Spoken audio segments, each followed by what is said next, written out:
శుక్లాం బ్రహ్మ విచారసార పరమాద్యాం జగద్వ్యాపినీం వీణా పుస్తకధారిణీం అభయదాం జాడ్యాంధకారాపకాం హస్తే స్ఫాటికమాలికాం విదదతీం పద్మాసనే సంస్థితాం వందే తాం పరమేశ్వరీం భగవతీం బుద్ధిప్రదాం శారదాం. శ్రీ మహాగణాధిపతయే నమః. శ్రీ మహాసరస్వత్యై నమః. శ్రీ గురుభ్యో నమః. 2026వ సంవత్సరము మార్చి నెలలో గోచార రీత్యా, అంటే ఈ నెలలో ఉన్నటువంటి గ్రహస్థితి రీత్యా ముందుగా ఈ మార్చి మాసంలో గ్రహస్థితి ఎలా ఉంది అనే విషయాన్ని మనం చూసినట్టయితే, రవి 14వ తారీఖు వరకు కుంభరాశిలో సంచరిస్తున్నాడు. తదనంతరం మీనరాశిలోకి ప్రవేశిస్తున్నాడు. కుజుడు కుంభరాశిలో సంచరిస్తున్నాడు. బుధుడు కుంభరాశిలో సంచరిస్తున్నాడు. గురువు మిథున రాశిలో సంచరిస్తున్నాడు. శుక్రుడు మీనరాశిలో సంచరిస్తూ 26వ తారీఖున మేషరాశిలోకి ప్రవేశిస్తున్నాడు. శని మీనరాశిలో సంచరిస్తున్నాడు. రాహువు కుంభరాశిలో, కేతువు సింహరాశిలో సంచరిస్తున్నారు. ఈ విధంగా గ్రహస్థితి ఉంది. అయితే ఈ గ్రహస్థితి మూలకంగా మిథున రాశిలో జన్మించినటువంటి స్త్రీలకు ఈ మార్చి మాసంలో గోచార ఫలితాలు ఎలా ఉన్నాయో తెలుసుకుందాం.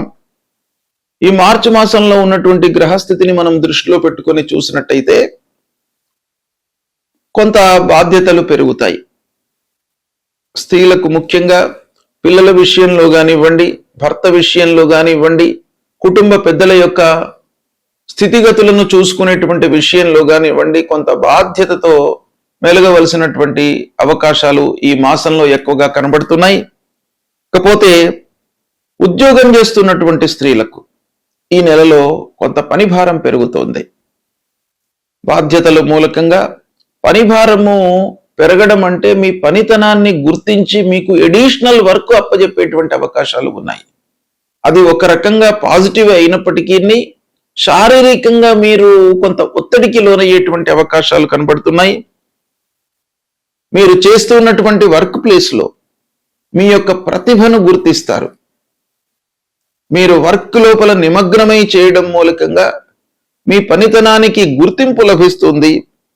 తద్వారా మీకు ప్రమోషన్ లభించేటువంటి అవకాశాలు కూడాను ఉన్నాయి.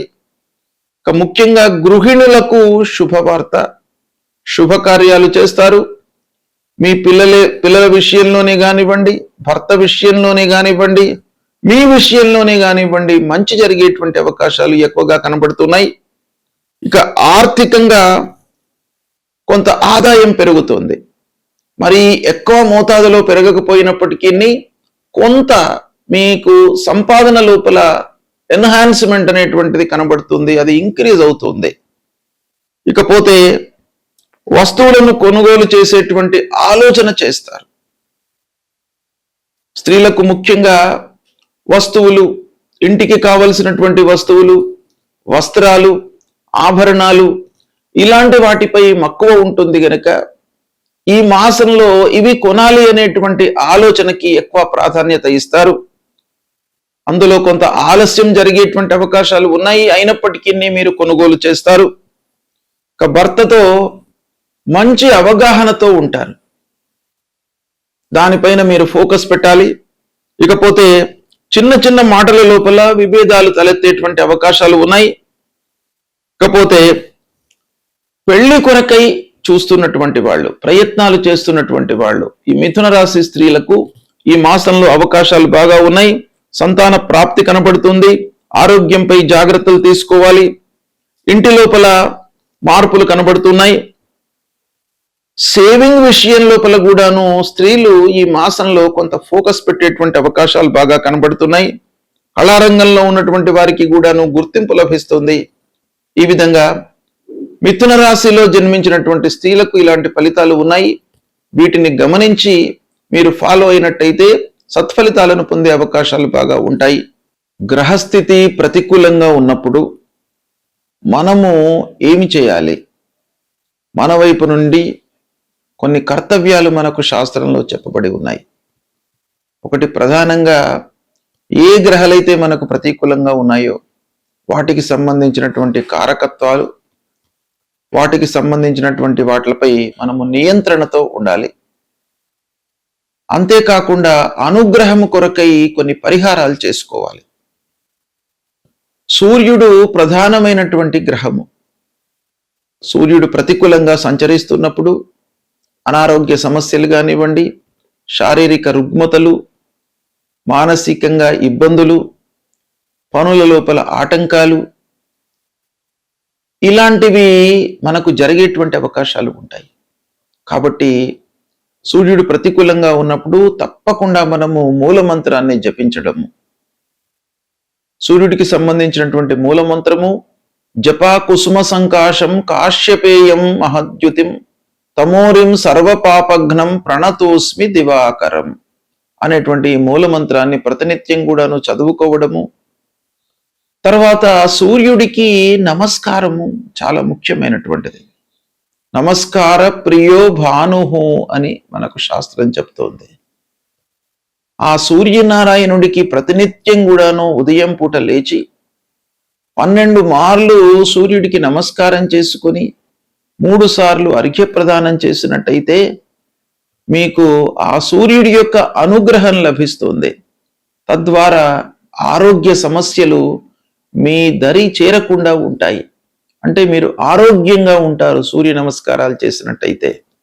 కనుక ప్రతి వాళ్ళు కూడాను సూర్యుడు ప్రతికూలంగా ఉన్నప్పుడు, సూర్యుడు 3, 6, 10, 11 ఈ స్థానాలలో సంచరిస్తున్నప్పుడు శుభ ఫలితాలను ఇస్తాడు.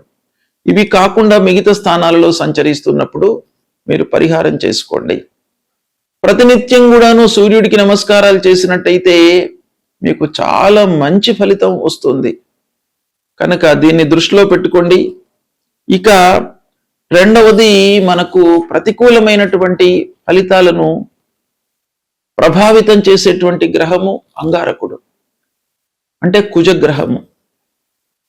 ఈ కుజుడు 3, 6, 11 స్థానాలలో సంచరిస్తున్నప్పుడు మంచి ఫలితాలను ఇస్తాడు. ఉచ్చ స్థానంలో సంచరిస్తున్నప్పుడు మంచి ఫలితాలను ఇస్తాడు. మిత్రక్షేత్రాలలో సంచరిస్తున్నప్పుడు మంచి ఫలితాలను ఇస్తాడు. కాబట్టి అవి కాకుండా ప్రతికూలమైనటువంటి స్థానాలలో ఉన్నప్పుడు మీరు అంగారకుడి ప్రీత్యర్థమై అంగారకుడి మూలమంత్రాన్ని ప్రతినిత్యం కూడాను చదువుకోండి. ఏంటి అది? ధరణి గర్భ సంభూతం విద్యుత్ కాంచన సన్నిభం కుమారం శక్తిహస్తంచ మంగళం ప్రణమామ్యహం అనేటువంటి ఈ మూలమంత్రాన్ని ప్రతినిత్యం కూడాను చదువుకోండి. సుబ్రహ్మణ్య స్వామిని కొలవండి. సుబ్రహ్మణ్య స్వామి దేవాలయానికి వెళ్ళండి. సుబ్రహ్మణ్య స్వామి దేవాలయానికి వెళ్ళి ఆ భగవంతుడి యొక్క అనుగ్రహాన్ని పొందినట్టయితే మీ లోపల ధైర్యము, ఆత్మవిశ్వాసం పెరుగుతుంది.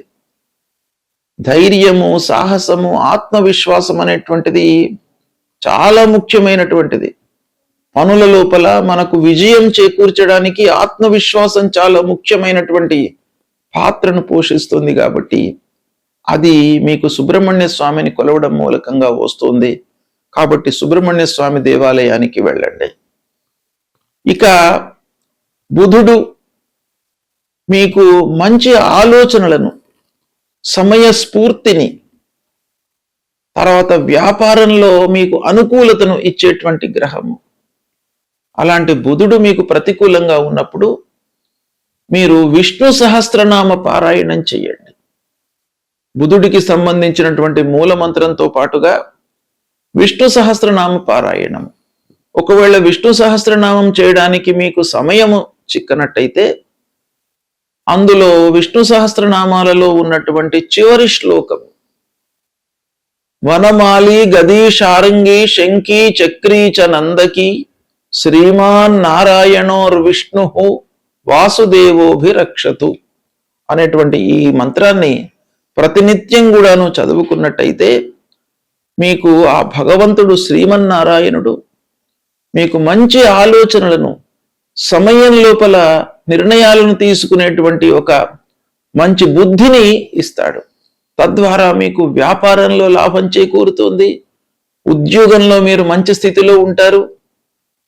మంచి పనితనాన్ని మీరు ప్రదర్శిస్తారు. ఇలాంటి ఎన్నెన్నో విషయాల లోపల కూడాను మీకు మంచి ఫలితము ఆ శ్రీమన్నారాయణుడి మూలకంగా అనుగ్రహం లభిస్తుంది కనుక ఇది చెయ్యండి మీరు. తర్వాత గురువు ప్రతికూలంగా ఉన్నప్పుడు గురు మూల మంత్రాన్ని చదువుకోవడము, గురువులను సందర్శించుకోవడము, సద్గురువుల యొక్క ప్రవచనాలను వినడము, దక్షిణామూర్తి స్తోత్ర పారాయణం చేయడము, తర్వాత మూల మంత్రము, గురువుకు సంబంధించినటువంటి మూల మంత్రం ఉంటుంది.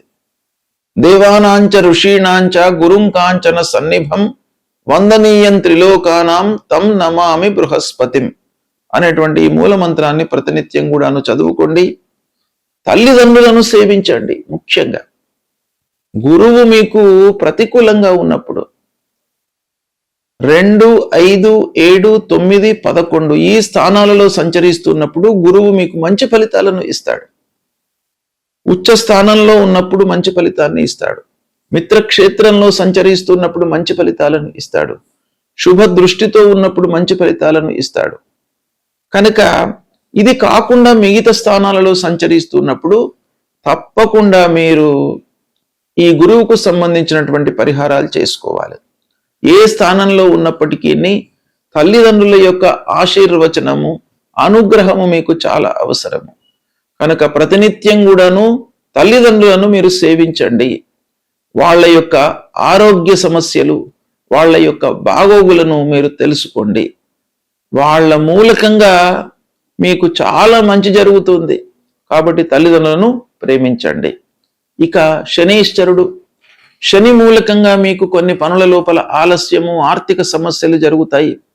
కాబట్టి శని ప్రీత్యర్థమై హనుమాన్ చాలీసా చదువుకోండి. శని గ్రహాన్ని, నవగ్రహాల లోపల పశ్చిమ దిశ లోపల శనీశ్వరుడు ఉంటాడు. ఆ శనీశ్వరుడికి సంబంధించినటువంటి మూలమంత్రం చదువుకోండి. అదేవిధంగా రాహుకేతువులకు సంబంధించినటువంటి మూలమంత్రాలు, అమ్మవారిని దర్శించుకోవడము, విఘ్నేశ్వరుణ్ణి పూజించడము, ఇలాంటివి చేసినట్టయితే మీకు గ్రహస్థితి మూలకంగా కలిగే దుష్ప్రభావము, దుష్ఫలితాలు దూరమయ్యి ఆ భగవంతుడి యొక్క అనుగ్రహం లభిస్తుంది. శుభం.